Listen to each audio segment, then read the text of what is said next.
I wonder if I could step back and try to give viewers an idea of how an investor in the stock market is trying to figure out what the heck's going on here. We don't know which companies have been affected by the tariffs directly.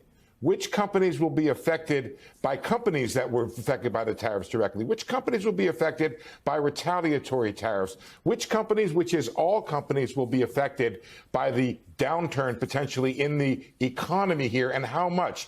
And of course, there's the consumer that has a decline, that's seen a decline in their sentiment about how they feel about the future, and potentially a decline in their spending. Which companies will be affected by that? What I'm showing here is the fog that's come over people right now. So what do you do when you don't know what's going to happen? Well, you either don't buy or you sell. And there is selling going on because of the opacity of what's happening with these tariffs. Nobody understands how they break. You just read a wonderful, fabulous, horrible list of all the companies, all the ways that you can write right now that have been affected, but nobody knows how much further this goes. We are now, Nicole, on a par with the great financial crisis, and then the pandemic, and then in the third in recent time, this downturn, this man-made downturn from the tariffs.